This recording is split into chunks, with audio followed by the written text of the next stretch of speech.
It's me. Look at this. So, where's my tambourine? Hey, Mr. Tambourine. Actually, Sankarshan, who's now a guru in ISKCON, 1967 or something. I was in Berkeley, and there was in Berkeley was like a mecca. Everyone was coming to Berkeley from all around the world, young people. And this young guy, about my age, came around, and he had a sort of like scraggly beard, and he would sit down against a tree there in the student plaza. And he was called the Tambourine Man. He had a guitar, and he had a little harmonica holder, and he was sort of sort of sing Bob Dylan songs. He was called the Tambourine Man, young collector days, and that was Sankarshan.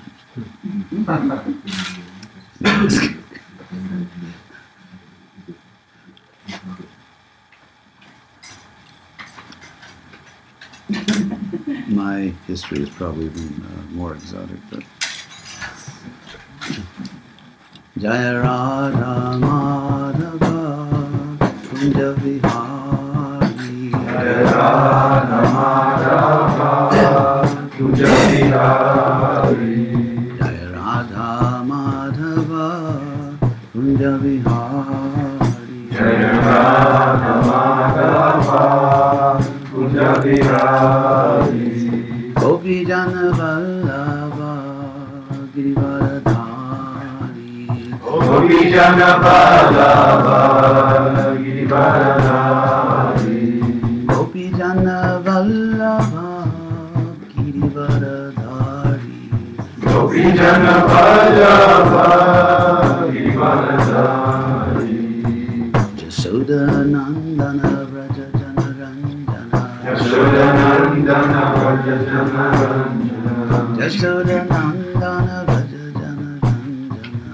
Jasoda Nandana Vraja Jana Ranjana Yamuna Tira Vanachari Yamuna Tira Vanachari Yamuna Tira Vanachari Yamuna Tira Vanachari Jaya Radha Madhava Kunja Vihari Jaya Radha Madhava Kunja Vihari Jaya Radha Madhava Kunja Vihari Jaya Radha Madhava Kunja Vihari Gopi Jana Vallabha Girivaradhari Gopi Jana Vallabha Girivaradhari Gopi Jana Vallabha Girivaradhari Gopi Jana Vallabha Girivaradhari Jasoda Nandana Vraja Jana Ranjana Jasoda Nandana Vraja Jana Ranjana Jasoda Nandana Vraja Jana Ranjana Jasoda Nandana Vraja Jana Ranjana Yamuna Tira Vanachari Yamuna Tira Vanachari Yamuna Tira Vanachari Yamuna Tira Vanachari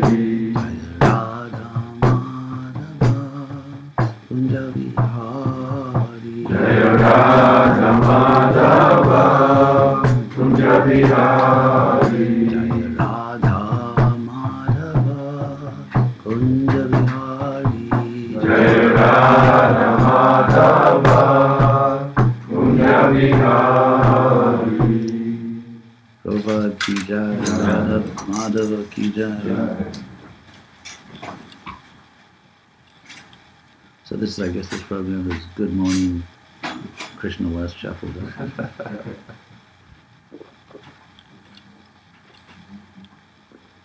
News, traffic, weather, and sports. So is there a Bhagavatam here? Thank you. 16. Is this the verse you're doing? Yeah. Om Namo Bhagavate Vasudevaya. Om Namo Bhagavate Vasudevaya. Om Namo Bhagavate Vasudevaya. Om Namo Bhagavate Vasudevaya. Om Namo Bhagavate Vasudevaya. Om Namo Bhagavate Vasudevaya.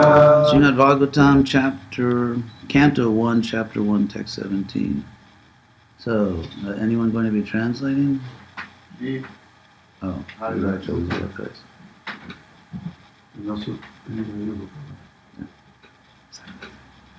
Então, Kova.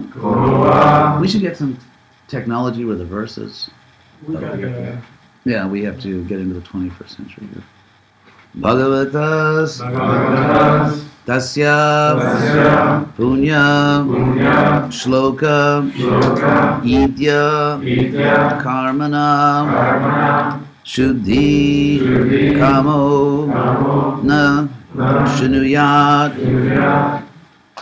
Jasha Kali Mala Apaham.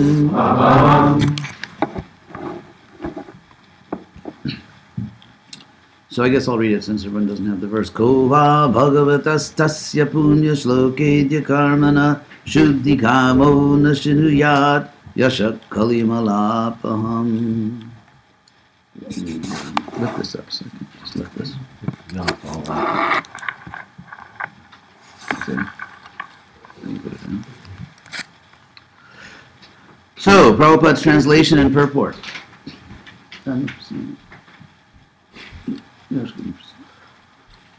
Who is there desiring deliverance from the vices of the age of quarrel, not willing to hear the virtuous glories of the Lord? Prabhupada's purport. The age of Kali is the most condemned age due to its quarrelsome features. Kali Yuga is so saturated with vicious habits that there is a great fight at the slightest misunderstanding. Those engaged in pure devotional service to the Lord without any desire for self-aggrandizement and who are freed from the effects of fruitive actions and dry philosophical speculations are capable of getting out of the estrangements of this complicated age. The leaders of the people are very anxious to live in peace and friendship, but they have no information of the simple method of hearing the Lord's glories. On the contrary, such leaders are opposed to the propagation of the Lord's glories. In other words, foolish leaders want to completely deny the Lord's existence. In the name of secular state, such leaders enact various plans every year, but by the insurmountable intricacies of the Lord's material nature, all these plans for progress are constantly frustrated. But the leaders have no eyes to see that their attempts at peace and friendship are failing. But here is the hint to get over the hurdle. If we want actual peace, we must open the road to understanding the Supreme Lord Krishna. We must glorify him for his virtuous activities as they are depicted in the pages of Srimad Bhagavatam. Prabhupada Ki Jai. Beautiful verse. I remember in 1971 when I was a Grihastha temple president in Gainesville, I memorized this verse. Kova bhagavatas tasya punya shlokedya karmana shuddhi kamo nashinujat jashat kali malapaham. This means that who indeed, kova, who indeed, and then the verb is, I'll sort of put it in more normal English syntax. The verb is shinuyat, or na shinuyat, who indeed would not hear. Who indeed would not hear. Who, that is, shuddhi kama. Shuddhi means purity. And kama, desire. So, who that wants purity. For example, if your body is sick, which means impure, what It's like saying what normal person, what sane person whose body is sick wouldn't want to be healthy? What person who's suffering from illness would not desire effective medical treatment? That's the question here. And so the real disease is ultimately, of course, our body is subject to many diseases. That's something which I would never notice, having a completely flawless material body. Just kidding. It was a joke. But it's called Bhava Roga. Roga means disease. Roga means disease. And Bhava, material existence. Actually, it comes from the verb bhu, not what you say to, what ghosts say to scare you, but there's a Sanskrit root, bhu, bhu, which means to be or to become. Or to become. It's important. And therefore, bhava, from that root, literally means becoming, in this sense. So therefore, bhava means the material world in the sense that it is the world of becoming. In other words, the place where everything is coming to be, and then of course, as Krishna explains, whatever comes to be will come to not be. The material energy itself has always existed and always will exist. Krishna says in chapter 13 of the Gita, Prakriting Purushang Chaiva. Prakriti, nature, and indeed the soul. Prakriting Purushang Chaiva Vidhi, no, this is the imperative. No, from Vit. Vidhi, Anadi Ubhavapi, know that both, Ubhav, know that both are anadi, beginningless. But vikarangscha, the transformations, vikarangscha, gunangscha, and the different qualities, vidhi prakriti sambhavan, no, they arise from nature. In other words, you take any material object, like say this table, it is a particular vikara, it is a transformation of matter. So the energy that is right now in this table, I mean, it could have been an asteroid long ago. It could have been, I don't know, the left ear of Attila the Hun. You know, it's because it's just matter. It's just material energy. Even if you look at the molecular level or atomic level, it's just energy. But when it gets transformed in a certain way, it takes on a certain guna, a certain quality. For example, in this case, it has the guna of having a flat top surface, smooth, the particular color. It's hard. You know, it's hard, but to a certain degree, because certain things will break it, other things it will break. And so these are all gunas. Those are all qualities based on vikara, the particular transformation. And so Krishna says that the transformations of Prakriti, which is just one energy, in different divisions, but the divisions even interact. And that's actually in the first verse of the Bhagavatam, where Krishna says, Vinimayo yatra trisargo mrisha, that the interaction of the different qualities. For example, this is, you could say bhumi, it's earth, or it's partiva, it's earthly, and if you burn it, it turns into fire. So you can transform earth.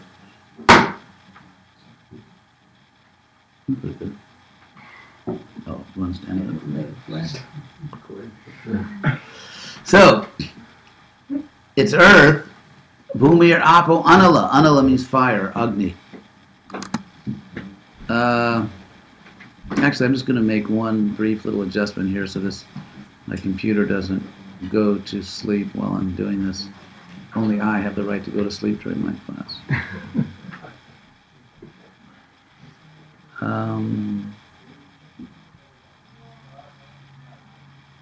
Sleep, display, sleep. Just take that off for now.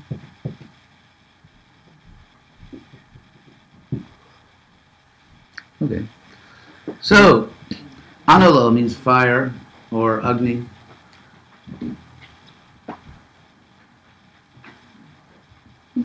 Vania, vamos.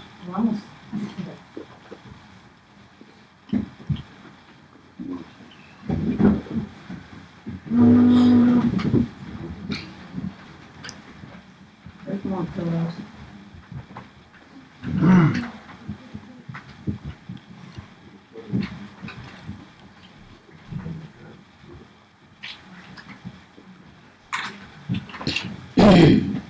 So we're doing basic Krishna conscious physics here. So the vikara, transformations of nature. So this is earth, or a solid element. Because earth, water, fire, air is just another way of saying solids, liquids, radiant elements, gases, and then the subtle elements. So this can be transformed into fire and ashes, and the fire dissipates into the air, so the fire just merges into the atmosphere, so it becomes air, and then air can be turned into something else. So it's the nature of the physical elements. That's called Vinimayo in the first verse of the Bhagavatam. You know that first verse. Anyway, so bhava roga, so therefore this material world is called bhava, becoming, because everything here comes to be and then passes out of existence. However, we're talking about particular transformations of matter. Well, come on in. The matter itself is eternal. Vamana? You want to share? You want to share? Yeah, you go. Because after all, Krishna says in Bhagavad Gita, Aham sarvasya prabhava, I'm the source of everything. So Krishna, it's not that yesterday Krishna was less than he is today, or a million years ago Krishna was less than he is today. So whatever energy God has, he always had. Because if he gets new energy, where's he going to get it from? Walmart. So Craigslist. So the point is that the only place you get it, Krishna is the original one-stop shopping absolute truth. So the only place he could get it is within himself, which means it was already there. Mm-hmm. That's why you can understand that we are eternal, because we've always existed because we're part of Krishna, and Krishna has always existed, and we're part of him. So this material world is called the world of becoming, so that this table, our body, everything comes to be and then passes out of existence. However, we ourselves have always existed and always will exist. As Krishna says, Natve vaham jatu nasam, never deny, not exist. Natvam. Actually, it's like in Portuguese or Spanish or Italian, tu. And that's actually Sanskrit, tuam. In Sanskrit, the am is just marks the pronoun case. Just like, for example, in Spanish and Portuguese, the infinitive is marked by r, like falar, comer. So the r is actually just marks the infinitive. So in Sanskrit, the pronoun is marked by so you have tu Or you means you, yum. Anyway, that's another thing, that comparative in pronouns, but I'll stick to the philosophy here. So here the Bhagavatam says that Shuddhi Kama, if you desire purity, we were just talking about medicine, your field, that if, disease is basically some impurity of the body. And so then you have to purify the body of the disease, remove whatever is poisoning or contaminating the body. And so the soul also, consciousness itself becomes contaminated. Now, to some extent, this is recognized. To some extent, this is recognized in the modern world because there is a field called psychology. There is a field, there is the field of psychology, the logos of the tsuke, the logos of consciousness. So, the sense of normalcy, it's just like, for example, we have a sense of what a healthy body is. And so that's the baseline. Because we have a sense of what a healthy body is, we can compare a body and say this body is unhealthy, or this body is super healthy. But in the same way, mind. After all, if you think of the whole notion of psychopathology, the whole concept of pathology entails, that means it logically assumes that there is a normal state. if there's no healthy state, you could not have a pathological state. And so it's interesting, in any given society, whatever that society takes to be healthy consciousness, deviation from that is considered to be a mental illness or a mental problem. For example, if you, let's say in a community of fascists, not to be a fascist is considered to be a mental problem. So it's very interesting when it comes to the body. There is, you could say, something like a consensus around the world of what a healthy body is. Therefore, there's a medical science. But then again, in terms of to what extent do we have a consensus about mental health? It's interesting. I think, who was it, Foucault? One of those French teachers I think he wrote a book showing that in every society, when people go crazy, when people they behave, let's say, in crazy ways according to the standards of their society, which is very interesting. But anyway, now, I mean, sometimes there is a consensus about what healthy consciousness is. For example, right now, something interesting has happened in the world. It's tragic, but also we can learn from it, and that is the emergence of this Islamic State in Syria and Iraq. And what's interesting about it is that the evil, the atrocities of this Islamic State have produced a. You need to put that away or take it out or do what? Your glasses. Huh? No, I had another.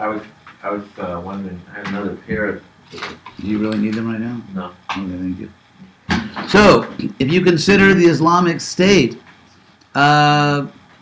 it's probably, they have produced probably the greatest consensus opposition of any event or group, perhaps in my lifetime. Because even during the Cold War with the Soviet Union and America and the so-called free world, there were two sides. The world was divided. And almost on any international political issue, there are two sides. There's always someone who thinks differently, or a coalition or a group. But in this case, there's almost an absolute consensus of the world against certain types of behavior, or a certain state of consciousness, which is interesting. So with globalization, I mean, globalization is not merely an economic phenomenon or a communication phenomenon. It's also it's a moral phenomenon, in the sense that there's a growing consensus about the boundaries of acceptable behavior.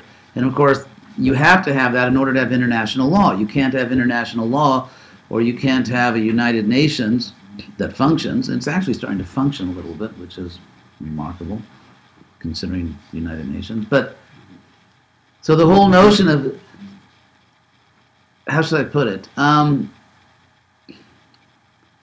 People form, let's say, people form relationships when they have to. For example, let's say people that live in different parts of the world that never affect each other. They have no effect on each other. They never communicate. There are no laws between them. There are no treaties, no covenants. But when people affect each other, then that relationship must be regulated in some way. For example, where I live right now in Davidson, it's a nice area, and so when I signed a contract to rent a place there, I had to agree to all kinds of rules, like you can't make a lot of noise. And a typical one for America, you can't fix your car, inside of your neighbors. People don't want to see you fixing your car. And there's all these rules. If you have a dog, the dog, can't bite the throat of your neighbors and things like that. So, because people affect each other. Now, obviously, let's say you go to a part of the country where people have farms, and let's say every person has at least 50 acres, or, I don't know, 50 hectares, okay, kilometers cuadrados. In a place where people have a lot of land, you don't have those kinds of rules, because they don't affect each other. And so because of technology, because of modern technology, and transportation and communication technology especially. Everyone is affecting everyone else. And we see that right now, for example, in France, in La France, because their economy is really going down, and you know, they're intelligent, they're aware of it, and they're trying to fix it. But the problem is that in the past they could have all these lifestyle innovations, like, for example, their 35-hour work week, or these laws where once someone gets a job, it's very hard to fire them, and so on. But that was all right when France had a truly national economy. But with globalization, there is a national economy, but it's very dependent on the international economy. For example, in America, probably most of the biggest corporations in America would go bankrupt if they stopped their international sales. And so there really isn't anymore, in the sense there was in the past, a true national economy, because everything is so interconnected. But therefore, if in France they want to work 35 hours a week, and in China they work, 75 hours a week, or whatever it is, you have a problem. So people affect each other. Therefore, but anyway, not only economically is everyone affecting everyone else now, or politically, but also morally, because you have to have certain rules. And everyone is watching what you're doing. I mean, think of Freudian psychology. In Freudian psychology, there's the ego, the superego, and the id. Ego just means the person, you the person. Ego is just the Greek first person singular pronoun, I. From which, by the way, comes from the Sanskrit aham. That's a linguistic thing. So, the ego, then the superego, like, in other words, the greater ego, or the ego above you, sobre ego. The superego is society, either your family or your friends, or just any group of people, whether it's your community, your society, your family, whatever group of people, it strongly influences you. Like, I can't do that because what will people say, or what will my family say, or what will my friends think, and so on, or I'll be arrested. And so that superego is just everyone above you, the group that controls you. And the id, of course, is just our primitive, dark side where, I want that, like. So it in a sense, what Freud said is that the superego, if the id was totally unrestrained, I mean, you would just rape people and steal and kill, and we would just live in a society of complete barbarism. But therefore, the superego influences the person so that the person controls himself, controls their primitive instincts. But what's interesting is, what we're seeing now is a globalization of the superego, which is very interesting. So that before, if you ask the question, what is the group that is influencing you? What is the group that you're concerned with and that is sort of determining what you can do and what you can't do? But now there's a global group, so everybody is watching everyone. Todo mundo olhando, né, para todo mundo. And so therefore, it's this also enters into the moral dimension, because it's precisely our moral standards. In other words, what I can do, what I should not do, what is good, what is bad, which is what we learn from our parents, from our community. So now that we have this globalized, more and more a globalized superego, the world is moving toward common moral standards, which is interesting. Common standards of what is right and what is wrong. And of course, it's within a perimeter. It's not like one point. There's a certain perimeter. And for example, in America, we have somehow or other, God has blessed us with this two-party system. So we have Democrats and Republicans. And of course, and then there are extreme conservatives and extreme liberals. So if you look at this whole spectrum between, every country has this, between the extreme conservatives and the extreme liberals, and so it's an area. And so within that area, the extremes are kind of legal but not respectable. And then there's a smaller circle of respectable views. You could say moderate conservatism or moderate liberalism. And so there's a wider circle. Actually, in any society, there's usually a wider circle, which is what is legal. Like within this perimeter, your behavior is legal. But the perimeter which defines respectable behavior is usually smaller. Okay, that's legal, but you're a jerk. So it's a good little class in sociology. So now here we are in Krishna consciousness, and in a sense, to transform civilization. Whether you're the Hare Krishna movement or the Mormons or the Bolsheviks, or they don't exist anymore. But anyway, whoever you are, any group that is trying to transform society, that has this ambitious project to transform society, in a sense, we're trying to give what we consider to be a better definition of what is proper and improper behavior, and ultimately, unless a society is just completely lost in blind ritualism, then these definitions of respectable and unrespectable, or legal and illegal, have some pragmatic foundation. In other words, for example, what do they say in Brazil? Quem obedece à sinalização evita acidentes. They still have those signs? Ainda tem isso? Tiraram?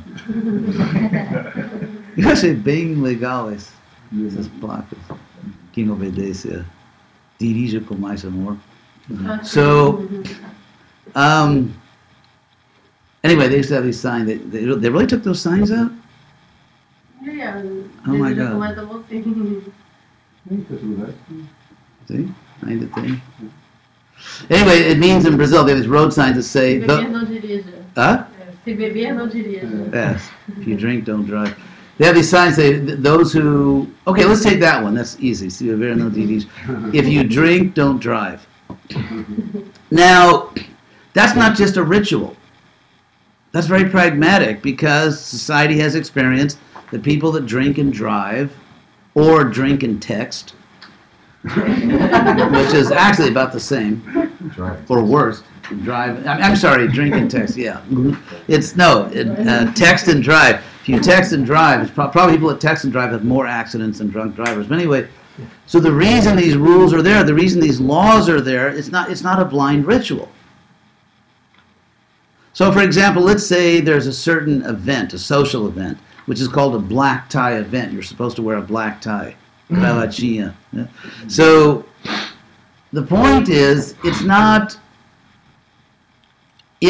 has an indirect pragmatic value, and that is formalities, whatever they are. For example, imagine if in our society, instead of this custom of men wearing these chokers, men wearing these ties, let's say there was a custom that you wear, I don't know, a turban or something, like in Afghanistan, maybe you wear a certain kind of turban to a formal event, or whatever it may be. And so formality, in other words, requiring a certain form, has a certain sociological value. It creates solidarity. Also, usually formalities are more, let's say less convenient. For example, it's more convenient just put on a t-shirt and some pants and just go.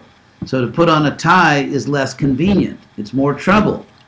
But formalities almost always are more trouble. Why? Because that's the whole point.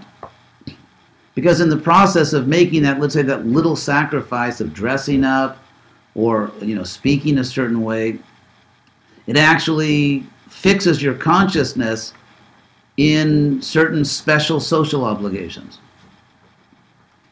And so therefore, it sort of intensifies or increases the level of solidarity, the level of social consciousness as opposed to individual consciousness. Whereas if I just say, it's just like maybe Sunday morning, I'm going to be a slob this morning, just like wearing a shirt or some pants or something, or whatever, or all day in my pajamas, one of those days. So the point is, if you think about it, the effect is you're thinking less about society, and you're just sort of thinking about yourself. You don't care about it. Like, I don't want to think about anyone today. I just want to relax. And so all these things, some activities are directly pragmatic. Like, if you don't drink and drive, it's not that it actually, statistically, it reduces accidents and death and suffering and mutilation and so on and so forth. Reduces your business. And so, on the other hand, other activities like, let's say, a formality, like dressing in certain ways, or certain things you're supposed to say. For example, if you meet the president, you know, Mr. President or Mrs. President or Miss President. Anyway, we haven't gone through. So these formalities indirectly are supposed to, they bring you to a certain state of consciousness so that hopefully you will act in certain more conscious ways. But so what we're trying to do is, but ultimately, even you could say, like, rituals have sociological pragmatic value. Even if there's not a direct value in a certain ceremony or formality or whatever, but there's still value because it creates solidarity among people and social, and it intensifies their sense of social or community commitment as opposed to just their own selfishness. So in that context, here we are, meanwhile, back at the Krishna West Ranch. You know, here we are trying to spread Krishna West. And so we are trying to get people to redefine their, or to reconsider their behavior or what life is. And of course, there's the whole element of trying to show them that it's pragmatic, that there are certain not only desirable benefits, but even essential benefits. And so anyway, getting back to this verse, Shuddhi Kamo, so Shuddhi, which means purity. Shuddhi means purity or purification. And so if someone has never experienced, let's say, a state of perfect health, then that must be a problem. Like, some people I know in everyone's life, sometimes you have some medical issue where your body could be improved, but because it's always been that way, or it's been that way so long, you just don't think about it. Or sometimes people don't want to have a procedure because, no, I've always been this way. And so, first of all, to somehow or other convince people there even is a more pure state of consciousness, and that higher state of consciousness is in everyone's rational self-interest because it's more pleasurable, it's more satisfying. So this gets to the basics of what it means to spread Krishna consciousness. Now, again, in the early days of the movement, I explained this yesterday, sociology shows that when people have very powerful conversion experiences, there's sort of like this 2-year window or whatever it is. I mean, it varies between persons. People that really commit, where you are running on your, you call it, enlightenment endorphins. Those endorphins. And so, but now, let's say a movement like this, where we have a lot of older devotees, or devotees been around for a time. So we have a bunch of devotees who are not really fresh from that powerful conversion experience. They want to go tell the world, shout it from the rooftops and so on. And so what makes us excited? And so somehow or other we have to, again, we can only recommend. I remember it's like, typical thing. You go to look at a car, and the car salesman says you should buy this car, and then you see that the car salesman drives away in a different model. Like some other, he's trying to sell you a Chevrolet, but then you see he's got his Ford parked in the. So here this Bhagavatam verse says, Shuddhi Kama, who that desires purity. It's like, some people imagine being sick and not desiring to be healthy. So who would not listen to the glory, Jasha, like Mother Yashoda? Jashoda means that she's the glory giver. Actually, it's interesting because Radharani's mother has the same name, Kirti Da. Kirti is a synonym of Jasha. So Kirti Da or Jasha Da, literally like a glory giver or a fame giver. So to Krishna, here it said Krishna's glories, such as reading the Bhagavatam, are Kali Malapaham. Mala means dirt or contamination. Like the Bhagavatam is called the Amala Purana. So, and Apaham. Ha, in Sanskrit, this verb hum means to strike. Pegar, Gopayar. So, and apa means away. So literal means to drive away. Apaham, to drive away.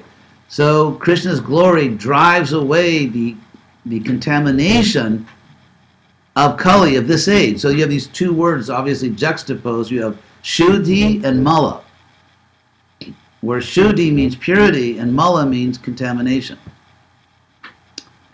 So this age, even if you're sincere, I mean, all of us experience that. Even if you're sincere, your mind will think sometimes dark thoughts, your body will have inappropriate urges. I mean, it's just the nature of this age. Even if there's a part of us, and there obviously is a part of us, or hopefully a big part of us, that really embraces the notion of purity, of Krishna consciousness. And yet the body and mind are products, you know, it's like, have these little tags that say, made in Kali Yuga.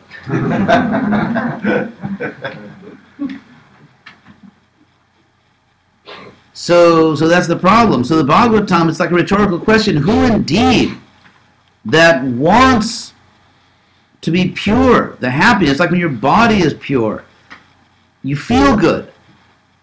You feel good. Your body feels good. You feel enthusiasm. You want to do things.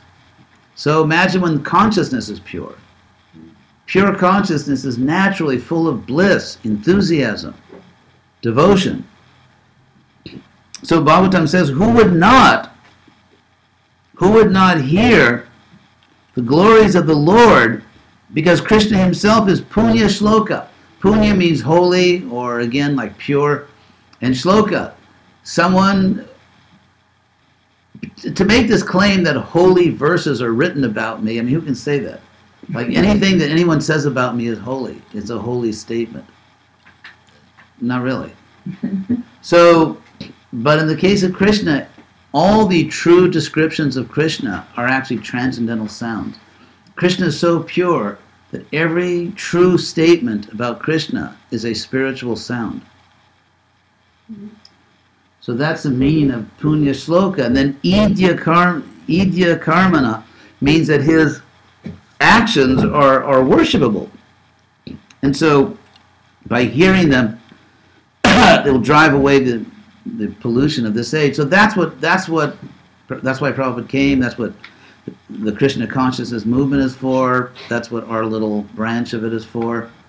And that is just so that we, as Prabhupada said, so we can meet together and hear about Krishna and purify our existence. We can get better. We can recover from this Kali disease, and we can engage others. So the more enthusiastic we are to hear about Krishna and to chant Krishna's names, either chanting his names or talking about Krishna, the more enthusiastic we are, the more other people will become affected. It's contagious. It's like laughter. You know, it's like yawning. When someone yawns, everyone starts yawning. Or it's just, you know, it's one of those things. And, or for example, let's say you're in a room with some people and someone comes in the room and this person is like totally nervous or just like completely nervous. It's like everyone starts to feel nervous. Or let's say someone comes into the room and just laughing and they just can't control themselves. It's like everyone's going to start smiling. And let's say, you know, the person's not crazy. It's not a crazy person, but something happened which is so funny they can't stop laughing. So everyone says, well, tell me, what happened? What are you laughing at? And then everyone's going to start smiling. And so we affect each other. And the more we are Krishna conscious, the more we will just naturally make other people Krishna conscious. So we have to be Krishna conscious. We have to take very seriously chanting Hare Krishna and hearing about Krishna. So, any questions on these points?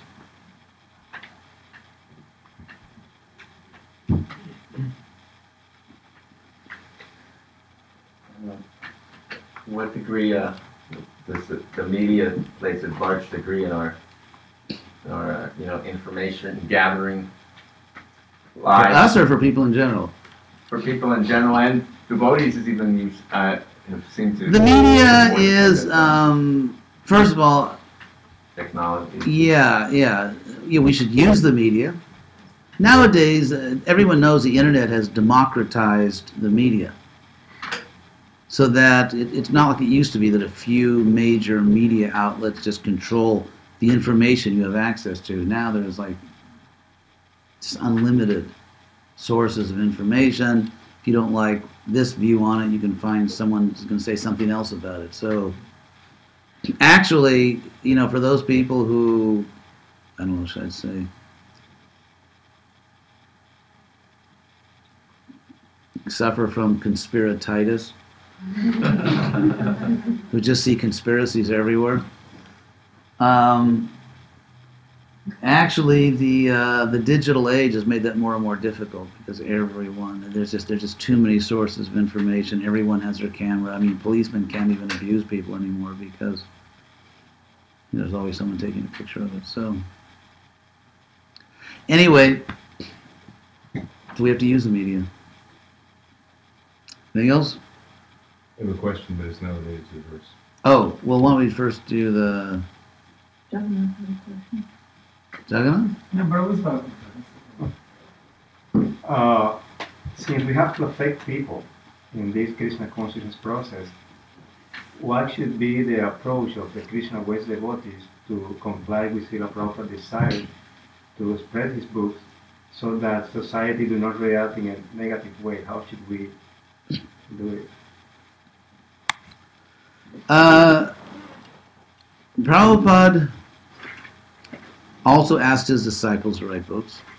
He personally asked them to write books. He told me that. He said, read my books and explain them in your own language. So we have to be practical. As I explained yesterday, you cannot build a world religion on the basis of Agyata Sukriti or people just... In other words, ultimately, we actually do have to give people books that they will read and that they can understand. And the idea that that's not necessary. It's not necessary they understand the books. It's not necessary they read the books. They just, put them in their home. That's enough. Actually, it's not enough. It's not enough to actually build a large international society for Krishna consciousness, as we've seen. And so, because ultimately, if someone comes to Krishna consciousness, they will accept Prabhupada. If they come to ISKCON, then of course they'll accept Prabhupada, and of course they'll read Prabhupada's book. So I think it's a question of getting them there. And so we have to be practical. We can't just be mystical. We also have to sometimes be practical. And we have to give people literature that they can understand and that they will read. And it will bring them to the shelter of Prabhupada.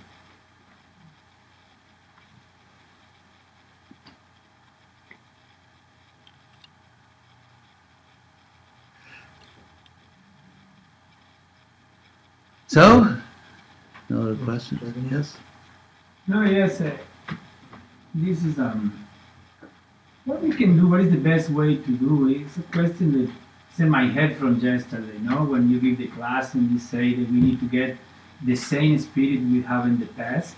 But in the past we are kind of fanatic, and today we try with Krishna West we be more, cautious about everything. Cautious. Yeah, cautious. What we can do to keep both of them? Yes, exactly. History, as the great German philosopher,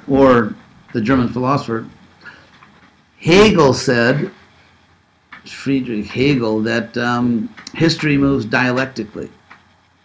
Thesis, antithesis, the antithesis, and the synthesis. It's like when two rivers come together. They say the Amazon River, when it goes out into the sea, how far does it go before it really merges into the ocean? About 50 miles or something. So powerful, but so basically a thesis, the dialectic, simple dialectic, there's a thesis. which means the status quo, the way things are now. And then something opposes that. Something criticized, someone criticized that or has a different idea. It's like, for example, let's take actually Krishna consciousness.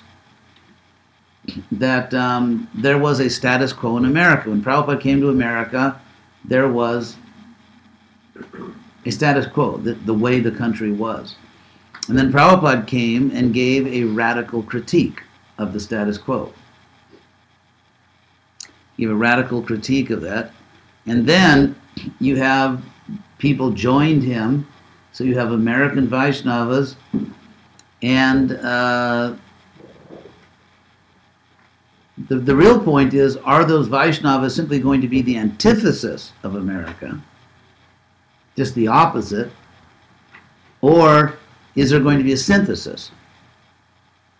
A synthesis where, as Prabhupada wanted, what you get is, you get America, then you get a pure devotee Vaishnava, and then the synthesis is American Vaishnavas, or Brazilian Vaishnavas, which Prabhupada wanted, actually, and he said. Otherwise, if we just remain the antithesis, there's no interaction. It's just opposition. So we think the material world's crazy, and the material world thinks we're crazy, and that's it.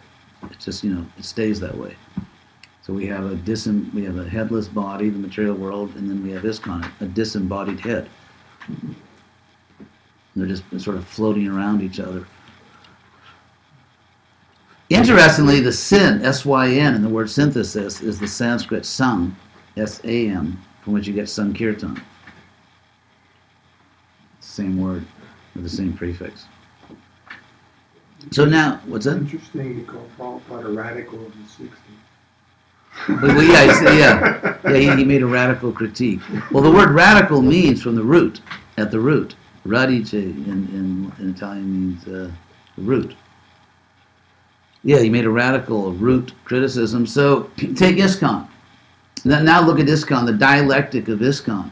So you have a status quo, let's say back then in the late 60s, early 70s, where we were like, and so that's, and we were very enthusiastic and very determined and very mature. And then you get the thesis, it produces its opposite. It's like Newton said, every action produces an equal and opposite reaction. So that sort of radical, super enthusiastic, very immature ISKCON produced its own contradiction, or produced, this is sort of Marxist terminology, it produced its own opposite, its own antithesis, antithese, which was ISKCON, which is very mature and very dull. Mature and dull. So you have immature enthusiastic, and then you have mature dull. And then so then the synthesis is mature enthusiastic. That's the synthesis. And the point is the historical dialectic has to move forward. You can't just bounce between extremes. Okay, well, we've been mature dull for a while. Let's go back and be immature enthusiastic for some time. We have to move forward to mature enthusiastic. This is what we're doing now. Yes. At least we try.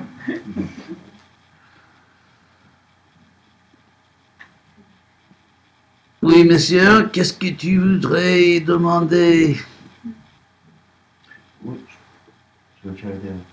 We have this controversy you explain about when you have a relationship with it. Relationship. Yeah, with another person, another society, no? How about the politics, about vote? How the Democracy. Yeah, because some devotees think, oh, I'm not gonna be giving a vote for this kind of government because this and this and this, and not, no, you need to vote because you're part of the society. I think it's an individual choice. I personally have a problem voting for someone who is promoting infanticide. That somehow I have a problem with that. So usually in America, I'm just going to, whoops, I'll have to hit another button here. So the screen stays on, desktop, screen stays. People is watching in the other room.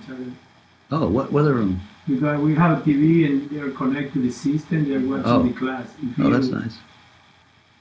Okay, I'm just, if you close there, they can watch the... no, I'm not closing it. Okay. I'm adjusting it so it doesn't close. So I had a screensaver on there. Okay.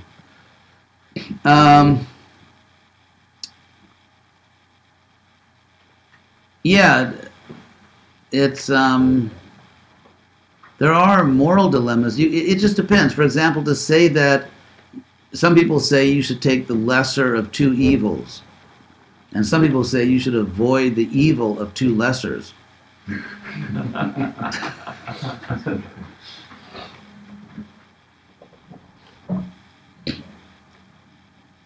So I think it's an individual choice. One problem devotees sometimes have is because so much of our life is based on absolute truth, like Krishna is God, I'm not this body, Prabhupada is a pure devotee, I have to surrender to Krishna. These things are, that we tend to look for the absolute truth of everything. So what's the absolute truth of voting? Like, should you vote or not vote? And the simple fact is that on many mundane moral issues, there is no absolute truth. And so the problem is not that we haven't found the absolute truth of voting. The problem is we think there is an absolute truth of voting. So, for example, in the Bhagavatam, the first canto, when Krishna and Arjuna arrested Ashwatthama, who had just killed the sleeping sons of Draupadi, and then you have two pure devotees, Bhima and Draupadi, completely disagreeing on what to do with Ashwatthama. Bhima wants to kill him, and Draupadi says, Muchitam Esha, let him go. They're both pure devotees, so therefore, I think we need to realize that, for example, take the point of vegan versus, I don't know, prasadam, dairy products. Some devotees say, I want to offer these dairy products to Krishna to save the cows. Some people say you should not support a cruel industry. And so, what is the absolute truth on that? I don't think there is an absolute truth. I think it's just so we have to realize there's a whole area of what you could call mundane morality where there's often not an absolute truth. Some things are. To give a typical example, this is a typical example given in a let's say university philosophy class. Let's say that here's an example that's actually given. There's one, I think he's a professor at Harvard who gives these very popular introductory moral philosophy classes, and this is one of the examples he gives. Let's say, for example, you're on a bridge. You're on a bridge over a railroad track, Strada de Ferro. You're on a bridge over a railroad track, and a train is coming. And let's say the train is filled with children. And you can see that maybe like about, half kilometer down the track from you, that a bridge collapsed. And so if the train goes there, if the train goes on the bridge, all the children will die. And standing next to you on the bridge is this very big, very fat man. And so if you push him off the bridge onto the railroad track,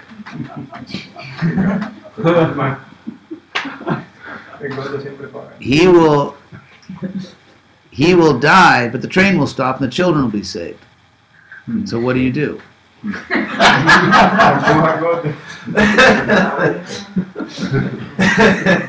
Throw yourself. Yeah, that's a good thing. Yeah, throw yourself. But what if you're not fat enough to stop the train? So, I mean, you can create all kinds of scenarios. You can say, you can have a scenario where, let's say, if you pull a switch, the train will go onto another track, but then it's going to hit a car with a family in it.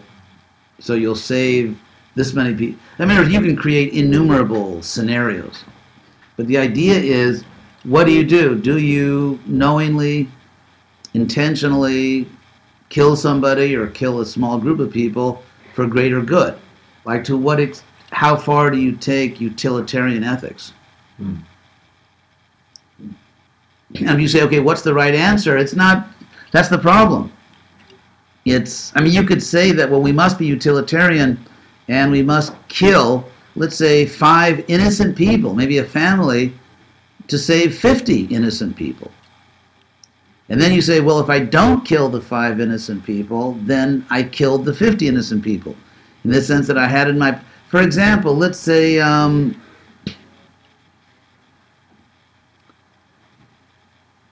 for example, you have this little remote control device that controls the traffic lights, semáforo.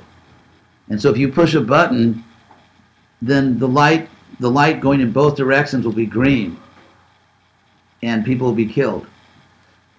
And so if you do nothing, they'll be killed. So in other words, you could say morally, if you have the power to stop evil or to stop a tragedy, and you don't exercise that power, there's a sense in which you're responsible for all the suffering that takes place. So then just to finish, then you can make your point. And so then that's analogous to, let's say, you have the power to push a button and cause the death of an innocent family. But we'll save 50, maybe it'll save 10 innocent families. You could say, well, is it numerical? Like, should you kill an innocent family to save 1 family? No, because what about 2 families? What about 5, 10, 50, 100, 1,000? In other words, when does a number get big enough so that you say, I've got to do it? Or would you not kill 1 innocent family even to save, let's say, 10 million innocent families? And so these are moral dilemmas. They're difficult. And of course, you can take it too far. You can say, what if you could save like 1 billion people by killing 1 innocent person, but I won't do it. Then people could say, actually Hollywood does that. Anyway, I won't tell you all the bad movies where they do it. So, yes, what do you want to say, John? I was just going to say, Dave, like President Truman in the Hiroshima and Nagasaki would be like a prime example of that. He didn't want to carry on a costly war, so he decided to utilize atomic weapons. You know what he's talking about? President Truman made the decision to drop nuclear bombs on Hiroshima and Nagasaki. The criticism, the idea that an actual invasion of Japan would have cost more lives. Here's the criticism of Truman. They say that did he make every possible effort to persuade the Japanese of the danger they were facing? In other words, let's say what was the first city to be? Hiroshima. Okay, so let's say he dropped a bomb on Hiroshima.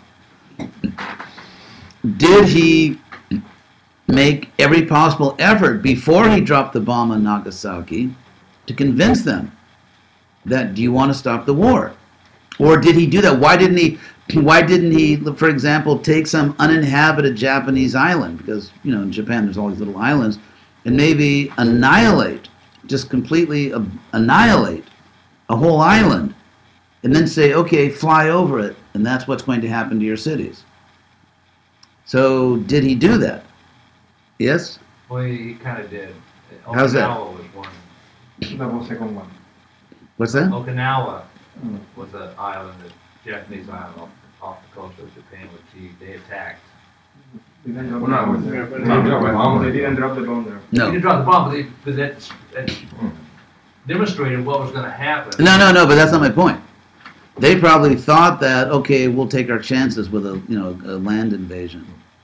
My point is, before dropping the atomic bomb, did he make every possible effort to communicate to these crazy leaders, because they were crazy, did he make every possible effort to communicate to them, this is what's going to happen?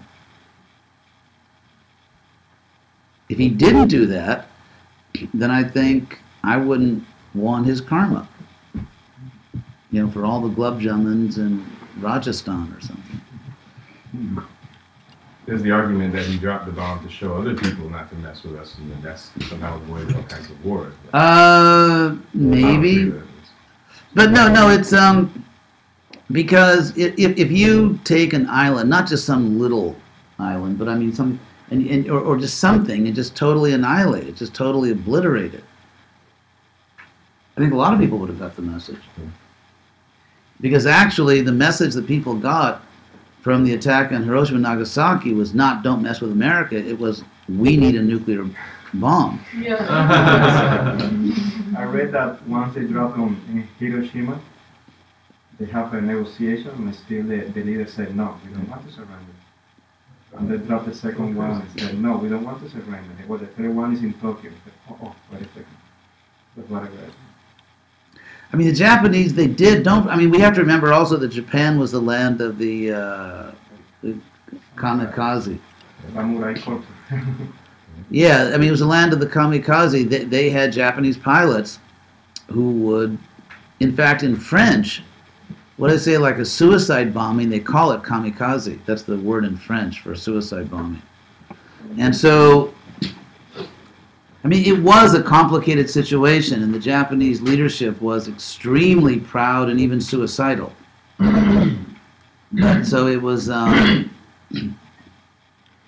it was a very, very bad situation.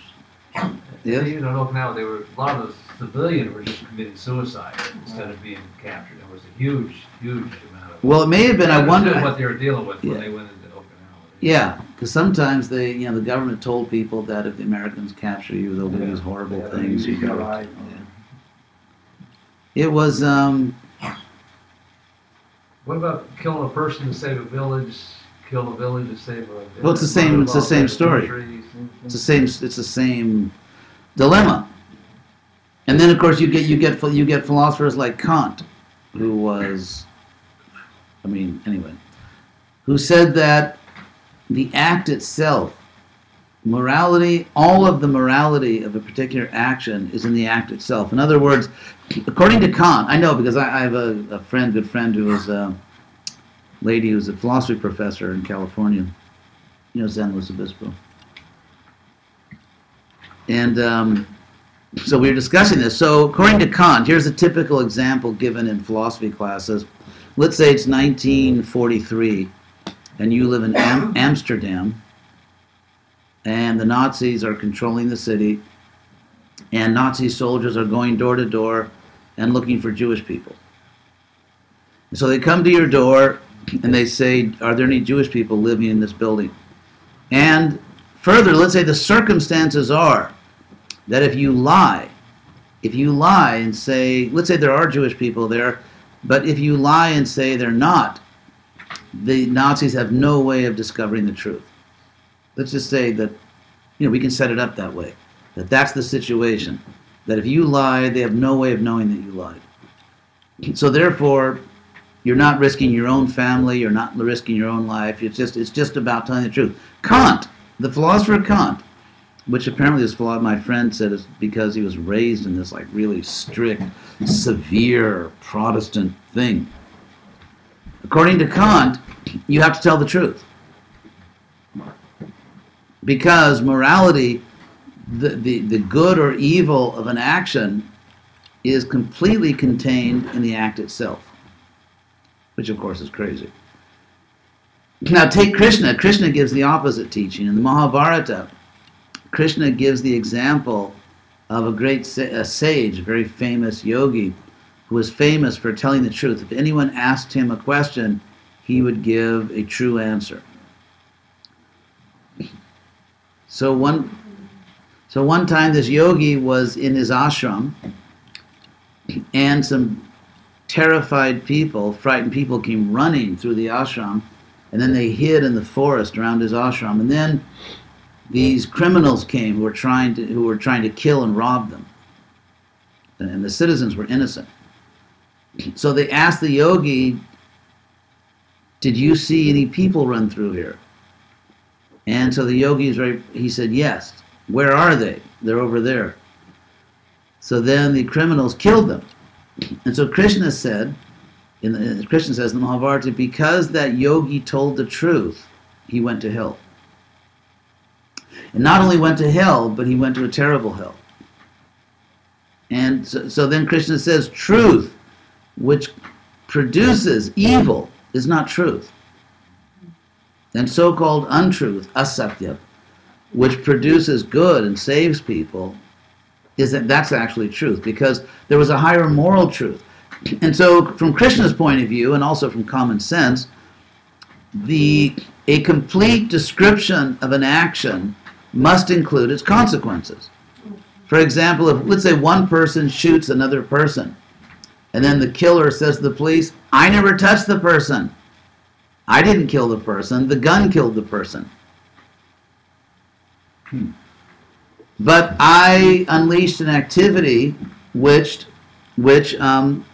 I directly caused that consequence." It's like in America, we have a parallel government which is called the National Rifle Association. And they're the ones who, make sure that crazy people have military-grade weapons. And they give this stupid argument. They say guns don't kill people. People kill people. No, the obvious truth is people with guns kill people. People don't kill people. People with guns kill people.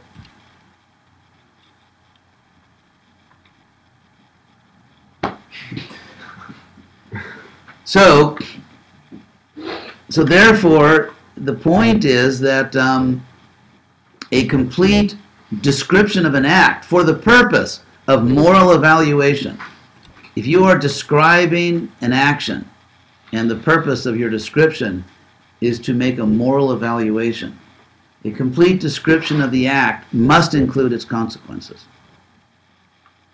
And if the consequences are evil, the act is evil. How does this relate to what's called community decision making, or does it?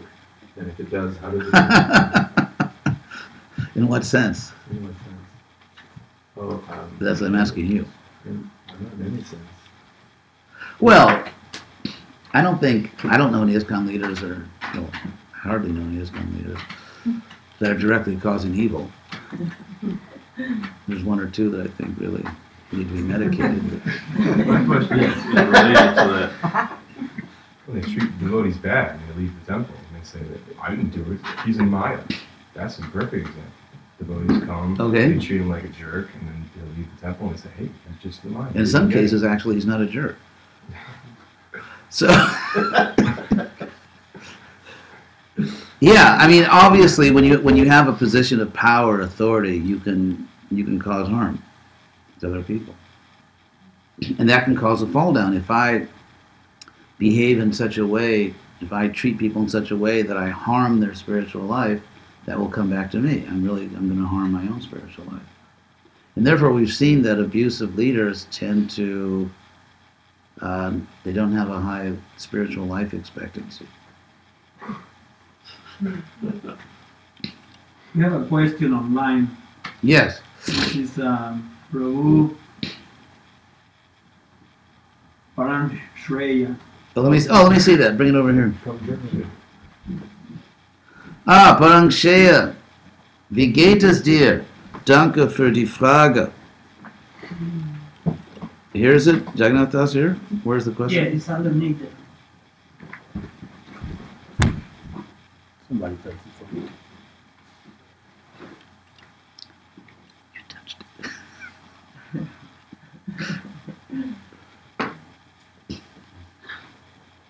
This is the question. Okay. My question is, Srila Prabhupada once said, our mission is not to make Christians and Muslims into Hindus, but to make better Christians, Muslims, and Hindus. In mainstream media nowadays, they often tell you that Islam in itself is a problem, and we have to get rid of it altogether. What is your opinion about Islam as a problem in regard to Srila Prabhupada's statement above? Very good. Sehr interessant. First of all, Prabhupada's statement. Prabhupada was not speaking about people who are nominally Christians or Hindus, or nominally means in name only. Like, okay, I was born in a certain religion, so technically maybe I'm this or that. But it's not really, it doesn't really inspire me. I'm not really committed in terms of my practical activities. It's just nominal. It's just... So That's not what Prabhupada was talking about, because obviously everyone that Prabhupada ever preached to join the Hare Krishna movement was born in some religion. I mean, there's few people born to atheist parents, but they're very few, because atheism is so actually irrational. In the sense that agnosticism is not irrational. Agnosticism means I just don't know. Gnosis actually from the Sanskrit jnana, literally not knowing, agnosis, agnostic.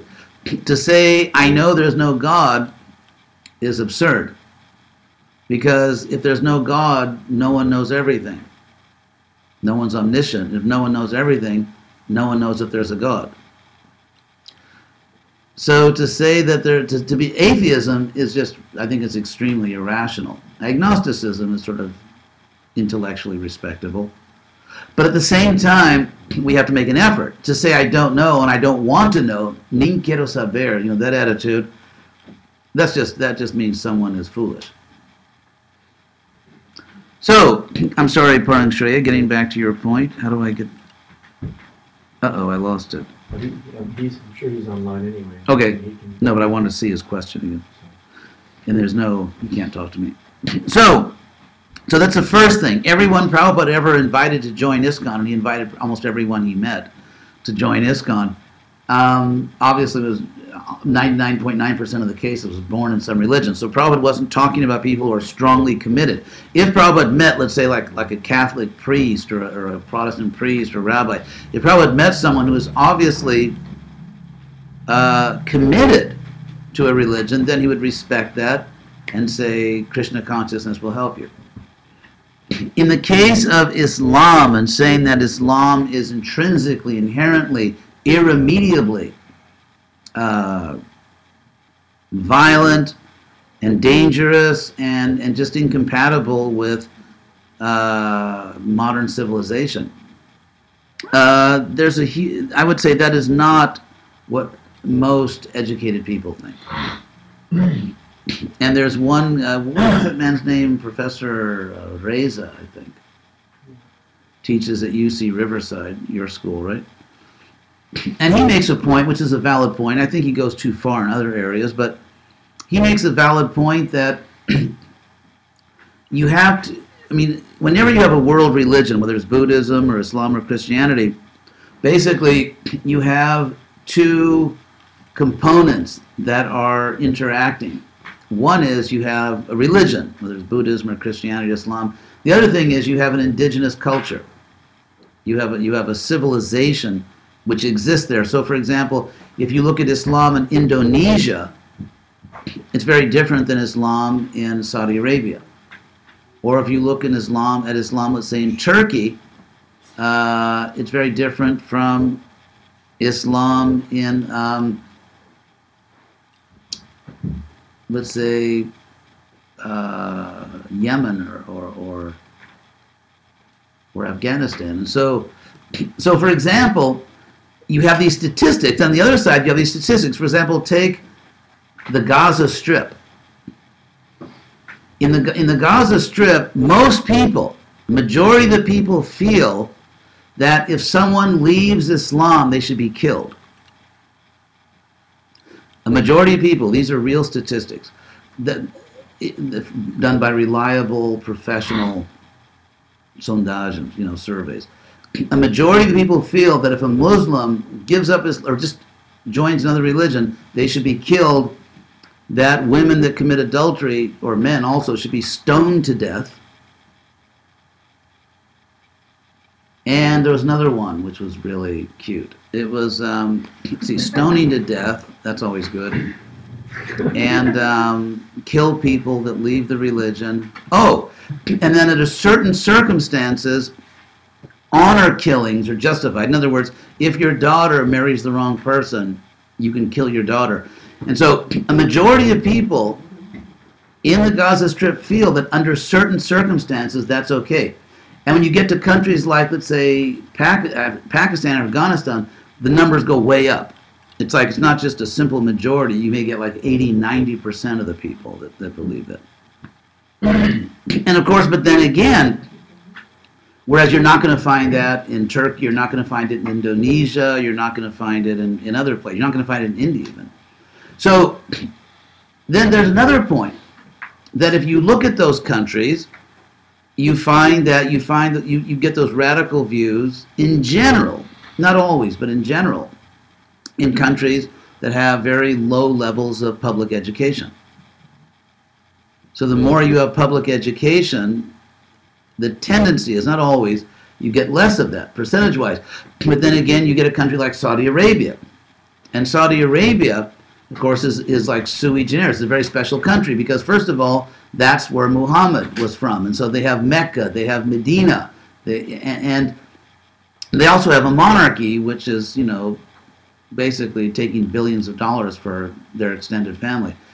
And so the monarchy in Saudi Arabia has somehow justified itself and its service to God, which is to take billions of dollars for themselves. And they've somehow justified this by saying that they are the defenders of pure Islam, because Muhammad's there, and this whole Wahhabi thing. And so in Saudi Arabia also you find very ignorant attitudes, even though in Saudi Arabia you may have more education because they have a special political arrangement. But in general, if you look around the Islamic world, you find different attitudes depending on educational level. If you look at Muslims in America or Western Europe, it's different. For example, with this Islamic State, they're so crazy and they're so evil that you had something which never happened before, and that is Muslim organizations. I mean, the most important ones in England, in France, in Germany, auch in Deutschland. They are speaking out publicly, also in Indonesia. Yeah, they're speaking out publicly against radical Islam and affirming that Islam is actually ultimately based on principles of peace and love and all that. I mean, if you look at any scripture, if you look at the Old Testament, you can find cases where God demands of his covenant people that they basically commit genocide by killing all the worshippers of false gods. So it's been a long, long time since, any significant number of Jews took those things seriously. But you can find in the Bible. I mean, the Old Testament, you can find in the New Testament. There's all kinds of things. So the history of these religions, if you look at the history, let's say the pre-modern history of Christianity, they probably killed more people than Islam. I mean, the Inquisitions, the Crusades. And what I always say about these things, like the Inquisitions and Crusades, if you think it was really bad, if you study it, it was actually worse than you think. However bad you think it is, it was actually worse, if you read the history. I mean, consider, for example, Hitler, National Socialism. National Socialism, the idea that let's help everyone, and Hitler did turn around the German economy. By the way, Hitler was a big, big fan of Darwin, because he liked the idea of social Darwinism, survival of the fittest. So Hitler really he also admired Martin Luther for his anti-Semitism. But anyway, I mean, it's interesting because, I mean, look at communism. Look at Marxism. So many intellectuals. When I was in Berkeley, there were whole academic departments, faculdades, like, for example, the sociology department, where they were just like Marxists, just open. And so many intellectuals, when they had the Spanish Civil War, between fascists and communists, and all the intellectuals in America, or not all of them obviously, but so many American intellectuals and scholars were even going to Spain to fight against fascism and to fight in favor of Marxism. And yet, Stalin, who happened to be in charge of Russia at that time, was one of the greatest monsters in the history of the world. He killed tens of millions of people basically because he was psychotic. And if you look at Mao Zedong, Mao Zedong was a monster. He's a monster. I mean, the number of people he killed, it's just horrendous. It's a very, very large number of people. It completely dwarfs anything the Muslims are doing now, actually. It's just far, far beyond that.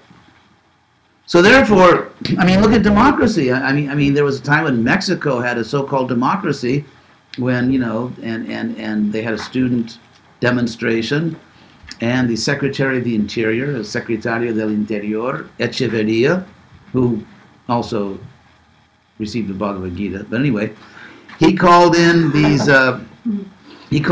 military helicopters, helicopter gunships, and just started, you know, with machine guns, just started killing students. And this was in the name, of course, of democracy. And look at the wars for democracy. I mean, America, I mean, the Vietnam War, democracy. The the war in Iraq, which, you know, caused, I mean, how many people, not only killed, the people who were killed were the lucky ones. I mean, imagine the people who were mutilated, who lost limbs, who were paralyzed. I mean, the amount of human suffering is just like, it's practically more than the human brain can conceive. And yet, it was done in the name of democracy. You know, one person decided, I think I want to declare a war, and then millions of people are just horrible human suffering in the name of democracy. Look at Pakistan. Pakistan is almost a failed state now. I mean, there's so much violence there. Why? Because they had a military government, which for all of its corruption was actually sort of keeping control.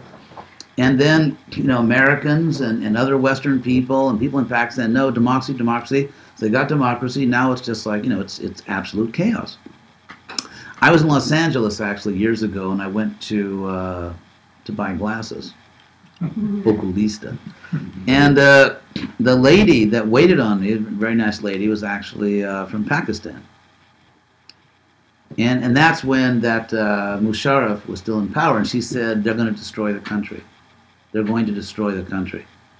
That's what's going to happen, and they did. So that a governor of one of the most, I think it was the governor of Punjab, one of the most important states in Pakistan, and this was the governor of the state, or the chief minister, whatever they call it. He was assassinated with the approval of the people of Pakistan. Everyone thought that was great that they killed him. Why? Because he said publicly that people who leave Islam should not be killed. That if someone leaves Islam, they should not be killed, because he said that. They killed him, and everyone celebrated that they killed him. I mean, 9/11, people in Gaza were celebrating. They were actually, it was like a festival. And so, you know, it's in the name of Islam, in the name of democracy. But again, that government in Pakistan was brought to power, or that situation was brought there by Western pressure for democracy.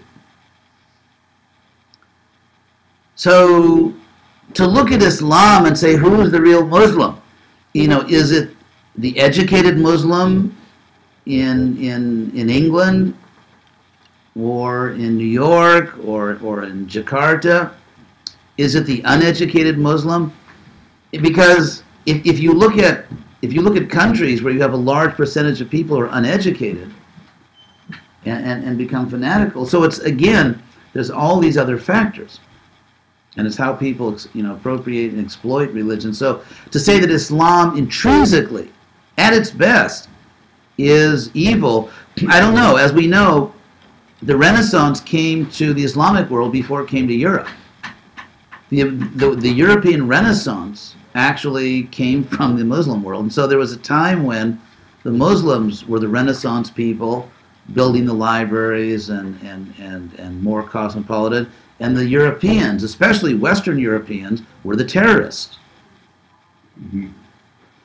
And then, of course, history changed, and it all flipped. But so, I would say that a blanket assumption, or just a generalization, that Islam is intrinsically evil or murderous, I think would be an oversimplification of the fact.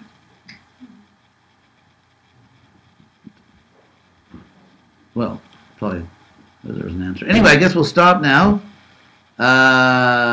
So thank you to everyone that's listening. And tonight at Sunday at New Goloka. What time is that? The class at New Goloka?